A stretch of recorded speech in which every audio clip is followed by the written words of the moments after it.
Deliver natin Pure Gold Divisoria, yan, sa ako ng Manila. So may 3 box tayo dito i-deliver. At yung item na i-deliver natin dito, mga gatas po to, mga Mead Johnson po, gatas. Yan, syempre, one drop lang po ito. At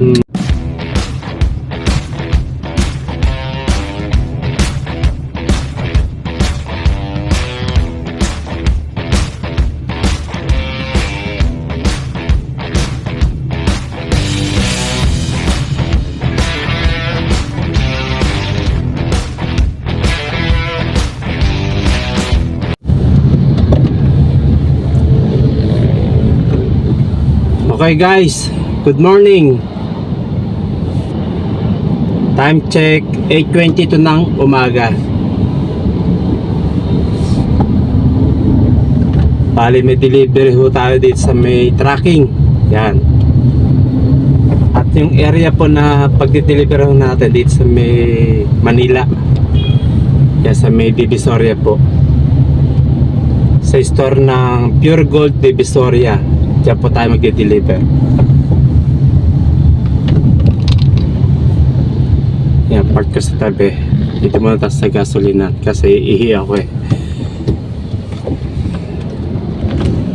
Bali ang booking, yun po ang biyahe ko sa may Pure Gold Divisoria. One drop lang po. At meron tayong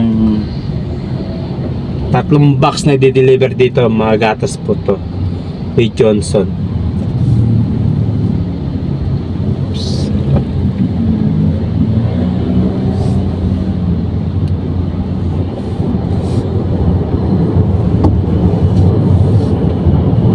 Park na tayo rito.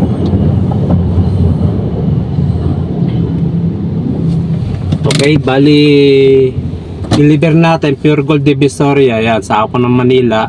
So may 3 box tayo dito i-deliver. At yung item na i-deliver natin dito, mga gatas po to, mga Mead Johnson po, gatas. Yan, syempre one drop lang po ito. At kumbaga sa lalagay mo sa postcard, sang hakutan lang po to kasi di namang sobrang laki to ng ano eh. Tamang laki lang po, pero tama-tama lang naman yung bigat, kayang-kayang buhatin to. At yung di-deliver ko natin, ang di-deliver ko natin dito sa ano, Pure Gold Divisoria. Pure Gold Divisoria, sorry. Kakamali tuloy ako. Pure Gold Divisoria, 3 boxes po. Bali, ang ibabayad po sa akin dito ni tracking nagkakalaga na 1,590 pesos. Yun po yung babayad sa akin, Manila area.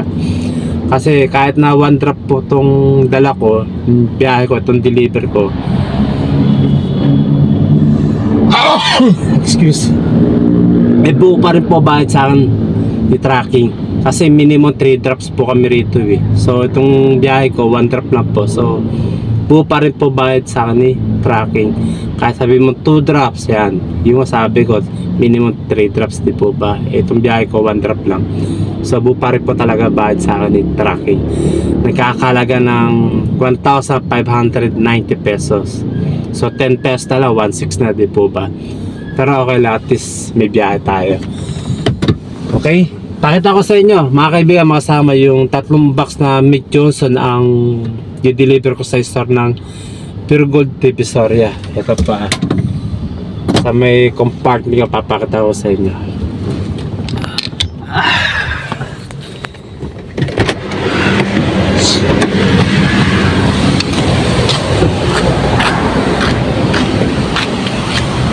Yan, ito po 3 box po yan. 1, 2, yan, 3. Yan po, 1, 2, 3. Isang ito postcard ko.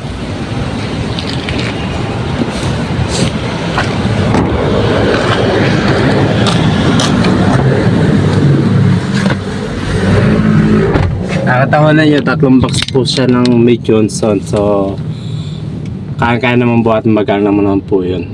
Okay, yun na po. At least na-update ko po kayo na yung kita po namin dito sa ano, sa pinasukan ko sa tracking. Ganun po lagi ang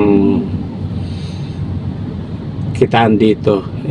Paano kung area mo pa along outside sa Metro Manila, medyo malayo pa, katulad ng Caloocan, Valenzuela, di kaya Las Piñas, Parañaque, Alabang. So malayo na po siya sa Metro Manila. So mas malaki pa bayad doon. Paano kung province pa, di po ba? Kasi yung sedan o itong kotse, saka yung mga sasakyan MPV tulad na Avanza, Adventure, Innova, Suzuki APV, iba ho rate nyo kaya compare dito sa kotse o sa sedan. Saka yung AUV, di po ba, yung mga van, magkakaiba po rate po nyan. So yung MPV, ang alam ko ang rate niya nasa 1,750 kada biyahe. Saka yung AUV 1,950 o basta kulang 2,000 po ang ibabayad sa'yo ni tracking pagka ganun sa sakyan mo. Okay, yun na po mga kaibigan, mga kasama. Na-update ko po kayo sa aking biyahe dito sa tracking. At least meron compare sa iba, wala kasi may time na booking na minsan wala kang biyahe dito. Katulad ngayon, medyo lumalakas na ngayon. Kaya medyo maganda biyahe ngayon kung baka halos araw-araw na. May time din na walang biyahe o booking. So waiting ka. Okay? Yun na po mga kaibigan, mga kasama. Tsaga-tsaga lang po at kikita rin naman tayo dito sa tracking, sa delivery.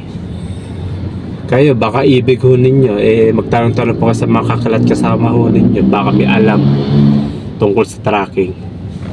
Baka sakali matulungan nila para kumita din ho kayo. Okay? God bless po sa inyo lahat mga kaibigan, mga kasama.